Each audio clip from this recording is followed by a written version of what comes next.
Hi friends, hi everyone. మనకి DSC టెట్లో ఎలాంటి క్వశ్చన్స్ అడుగుతారు, ట్రయాంగిల్ నుంచి త్రిభుజం గురించి, త్రిభుజంలోని రకాలు, తర్వాత వాటికి సంబంధించిన కొన్ని లెక్కలు మనం టెట్లో వచ్చేది మనం చూద్దాం. సో ఫ్రెండ్స్, మీరు ప్రిపరేషన్ మాత్రం ఏది పడితే అది మెటీరియల్ కొనకండి. జస్ట్ టెక్స్ట్ బుక్స్ ఫాలో అయితే సరిపోతుంది. న్యూ టెక్స్ట్ బుక్స్ ఏవైతే ఉన్నాయో అవి మీరు ఫాలో అయ్యారంటే మనం టెట్ కానీ డిఎస్సి కానీ ఈజీగా కొట్టచ్చు. ఫ్రెండ్స్, అవి ఫాలో అవ్వండి. సో ఈరోజు మనం త్రిభుజం, ట్రయాంగిల్ అండ్ త్రిభుజంలోని రకాలు, వాటి గురించి, తర్వాత వాటికి సంబంధించిన కొన్ని లెక్కలు అయితే చేయబోతున్నాం. చూసేయండి. సో ఫ్రెండ్స్, మనకి త్రిభుజం అనేది 3 రేఖా ఖండాలచే ఏర్పడుతుంది. సో 3 భుజాలు అనమాట. 3 రేఖా ఖండాలచే ఏర్పడు సంవృత పటాన్ని మనం త్రిభుజం అంటాము. సో దీనిలో ఎన్ని రకాలు ఉంటాయో మనం ఇప్పుడు చూద్దాం. దీనిలో 3 శీర్షాలు, 3 కోణాలు, 3 భుజాలు ఉంటాయి. ఏమేమి ఉంటాయి?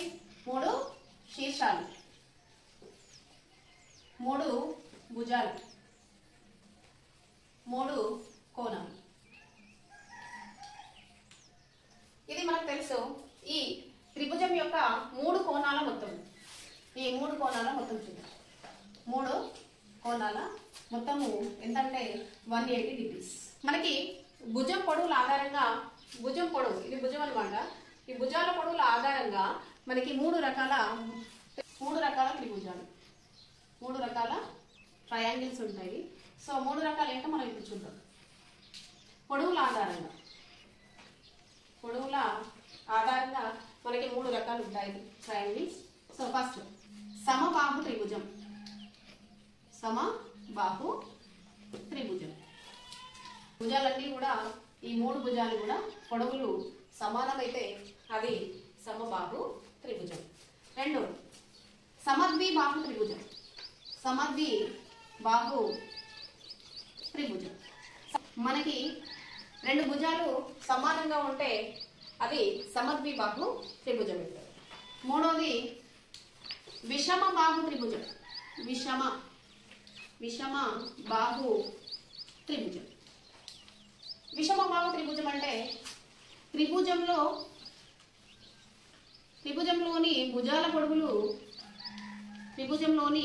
భుజాల పొడవులన్నీ కూడా వేరువేరుగా ఉండడం. 2వది కోణాల ఆధారంగా, కోణాల పొడవుల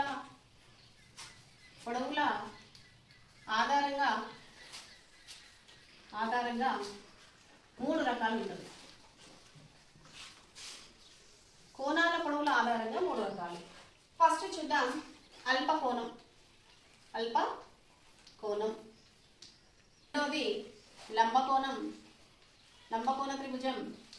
3వది అధిక కోణ త్రిభుజం. 3 రకాలుగా ఉంటాయి. సో అల్పకోణ త్రిభుజం చూద్దాం. త్రిభుజంలోని 3 కోణాలు కూడా ఏ ఒక్క కోణం కూడా 90 డిగ్రీస్ దాటద్దు. దాటకపోతే దాన్ని మనము అల్పకోణం అంటాం. సో లంబకోణ త్రిభుజం చూద్దాం. ABC కోణాలు ఇవి. సో లంబకోణ త్రిభుజం అంటే 3 కోణాలలో ఏ ఒక్క కోణమైనా 90 డిగ్రీస్ ఉంటే దాన్ని లంబకోణ త్రిభుజం అని అంటారు. అధిక కోణం అంటే త్రిభుజంలో ఏ ఒక్క కోణమైనా 90 డిగ్రీల కంటే ఎక్కువగా ఉంటే దాన్ని అధిక కోణం. ఇప్పుడు ఇది త్రిభుజం. ఈ త్రిభుజంలో మధ్యగత రేఖ అంటే ఏంటి? శీర్షం నుంచి, ఏదైనా ఒక శీర్షం నుంచి మనము భుజానికి ఒక రేఖను గీసినట్లయితే దీన్ని మధ్యగత రేఖ అంటారు.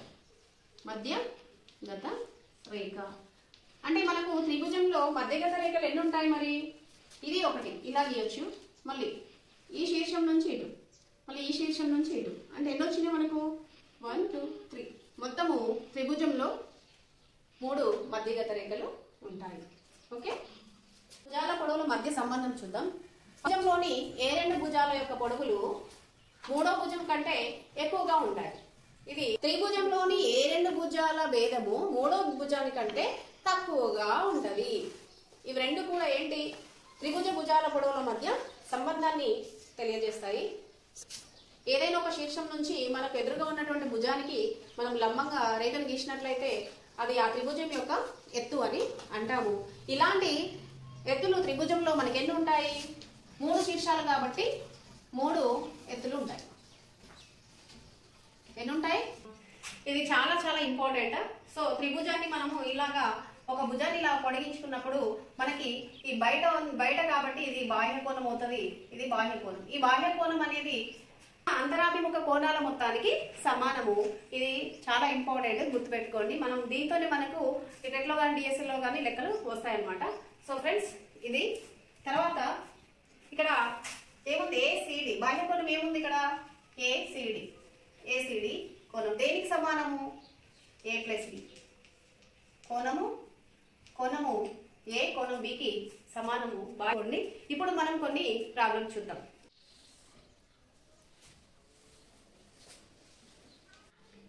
ఇలా అడుగుతారనమాట. కింది పటంలో x, y విలువలు ఎంత అన్నాడు. సో వాటి ఆన్సర్స్ 4 ఆప్షన్స్ ఇచ్చాడు. ఏది కరెక్టో చూద్దాం మనం చేసాక. సో ఇందులో చూడండి, కోణము 1 ఎన్ని డిగ్రీస్, 80 డిగ్రీస్. కోణము x డిగ్రీస్, కోణము 2.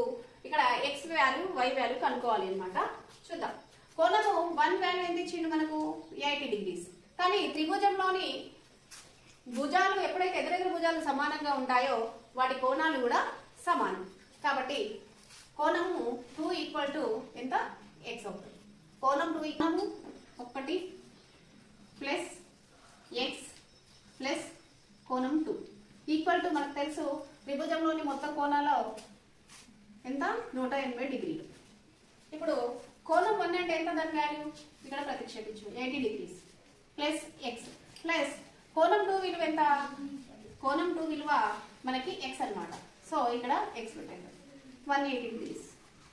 చూడండి, 80 plus xx 2x equal to 180. మనకి x వాల్యూ కావాలి కాబట్టి 2x ఈక్వల్ టు 180 మైనస్ ఇది అడిగితే ఏమవుతుంది, -80.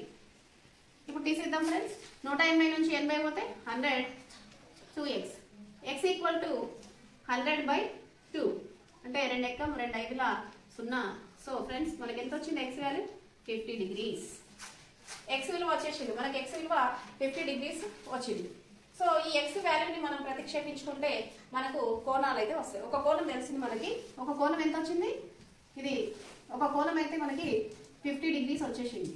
ఇంకొక కోణం కావాలి, x విలువ అయితే x కోణం వచ్చేసింది. మనకు కావాల్సింది ఏంటి, y కోణం కావాలి. చూద్దాం, 2 ఉంది కదా, ఇక్కడ y ఉంది. సో ఇవి రెండు ప్లస్ చేద్దాం. కోణం 2 plus y degrees equal to 180. So కోణమే కదా, ఈ కోణం సమానమైనప్పుడు దీని వాల్యూ ఎంత వచ్చింది, 50. సో దీని వాల్యూ కూడా 50 అవుతుంది. కాబట్టి కోణం 2 విలువ కూడా మనకి 50 డిగ్రీలే. కాబట్టి ఇక్కడ మనం కోణం 2 దగ్గర 50 డిగ్రీలు రాసింది, y 180 డిగ్రీస్. సో మనకి y కోణం కావాలి కాబట్టి 180, ఇది ఇటు పంపిస్తే మైనస్ అవుతుంది, -50. సో 180 నుంచి మనం 50 తీసేస్తే మనకి 130 వస్తుంది. సో ఇదేంటిది, y కోణం యొక్క విలువ మనకి 130 వచ్చింది. ఇక్కడ y కోణం విలువ ఎంత, 130 డిగ్రీస్. సో చూడండి ఫ్రెండ్స్, చాలా ఈజీ ఉంది. ఇక్కడ మనకి ఆప్షన్లో చూద్దాం, 50, 130. 50, 130 ఎక్కడ ఉంది, so 50, 130. So right answer is this one, 50, 130. Okay, ఇది x విలువ, ఇది y విలువ. సో ఫ్రెండ్స్ ఇలా అడుగుతారు మనకి ఎగ్జామ్లో. సో దీనైతే మీరు మైండ్లో పెట్టుకోండి, ఇలాంటి క్వశ్చన్స్ అడుగుతారు. నెక్స్ట్ చూద్దాం ఫ్రెండ్స్, రెండో లెక్క చూద్దాం. ఒక త్రిభుజంలో బాహ్య కోణం 125 మరియు దాని అంతరాభిముఖ కోణాలు 2:3 నిష్పత్తిలో ఉన్న ఆ కోణాల విలువలు ఎంత. సో మనకి ఇక్కడ ఏమి ఇచ్చిండు, బాహ్య కోణం ఇచ్చిండు. ఇదేమి ఇచ్చిండు, అంతరాభిముఖ కోణాలు 2:3 నిష్పత్తిలో విభజించబడుతున్నాయి. సో ఇప్పుడు మనం చూద్దాం. అంతరాభిముఖ కోణాలు ఏమి ఇచ్చిండు, 2:3. మనం ఏం చేయాలి, లెక్క ఈజీ. నిష్పత్తిలోని పదాల మొత్తం చూద్దాం. 2 + 3 ఎంత, 5. ఇప్పుడు ఆ కోణాలు ఏమని అడుగుతున్నాడు కాబట్టి ఈజీగా కనుక్కోవచ్చు. ఫస్ట్ కోణము మొదటి కోణం చూద్దాం. మొదట ఏమున్నది ఇక్కడ, నిష్పత్తిలో 2. పదాల ఇక్కడ నిష్పత్తిలోని పదాల మొత్తం ఎంత, 5. మనకు బాహ్య కోణం ఏమి ఇచ్చిండు, 125. ఇంతే, సింపుల్. కొట్టేయడమే దీన్ని.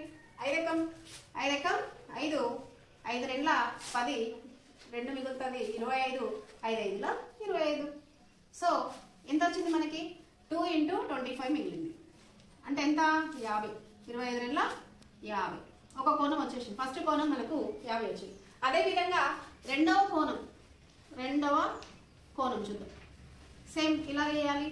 రెండవ కోణం ఎంత? ఇప్పుడు 3 పదాల మొత్తం ఇక్కడ వేసుకోవాలి. 5 ఇంటూ 125. సేమ్ మళ్ళీ కొట్టేయాలి. 5 ఎక్కం 5, 5 2 5 5 25. మరి మనకి ఎంత మిగిలింది ఇక్కడ? 3 ఇంటూ 25 మిగిలింది. అంటే ఎంత వస్తుంది? 25 3 75. వచ్చేసినాయి అంతే. మొదటి కోణము 50 డిగ్రీలు, రెండవ కోణము 75 డిగ్రీలు. సింపుల్ అన్నప్పుడు మనకు తెలుసు త్రిభుజంలోని కోణాలు మొత్తం 180 డిగ్రీస్. మనకి ఇక్కడ రెండు కోణాలు ఏమొచ్చినాయి? 50 ప్లస్ 75 అంటే ఎంత అవుతుంది టోటల్ చేస్తే? 180 మైనస్ 125. సో ఇక్కడ ఇచ్చిన బాహ్య కోణం మనకి ఇక్కడ వచ్చింది. ఇప్పుడే మనకి 55 వచ్చింది. అంటే మూడో కోణం కూడా వచ్చేసింది ఫ్రెండ్స్. ఒక లెక్క చేస్తే మీరు ఒక 2 3 లెక్కలు ప్రాక్టీస్ చేశారనుకోండి, మీకు ఈజీ అయిపోతుంది. ఇలా కూడా అడగచ్చు. ఒక త్రిభుజంలోని కోణాల నిష్పత్తి 1:2:3 అయినా అందులో పెద్ద కోణం ఏది అన్నాడు. ఇందులో పెద్ద కోణం మామూలుగా డైరెక్ట్ కూడా చేయొచ్చు. ఇక్కడ పెద్దది ఏది కనబడుతుంది? ఇది. ఇలా కూడా చేయొచ్చు, కానీ మీకు మొత్తం ప్రాసెస్ చెప్తాను. మనకు త్రిభుజంలోని 3 కోణాల మొత్తం ఎంత? 180 డిగ్రీస్ మనకు తెలుసు. సో చూద్దాం, ఒక్కొక్క కోణాన్ని చూద్దాం. ఫస్ట్ది 1:2:3. ఫస్ట్ వీటి మొత్తం పదాల మొత్తం అనుకోవాలి. 1 2 3 ఉంది. ఎంత? 6. మొత్తం పదాల మొత్తం ఎంత? 6 అనమాట. సో ఒక్కొక్క కోణానికి అనుకుందాం. ఫస్ట్ కోణం 1/6 ఇంటూ 180. మనకు త్రిభుజంలోని 3 కోణాల మొత్తం 180. సో కొట్టేయండి. 6 ఎక్కం 6 మూల 18 అంటే 1 ఇంటూ 30 అంటే 30. ఒకటి వచ్చేసింది. తర్వాత రెండో చూద్దాం. 2/6 ఇంటూ 180. సో 6 ఎక్కం 6 మూల 18 0కి 0. ఇప్పుడు ఎంత వస్తుంది? 0 3 నెలల 6 68. సో మూడో చూద్దాం. 3/6 ఇంటూ 180. సేమ్ 6 ఎక్కం 6 6 మూల 18 0కు 0 3 మూల 9 90.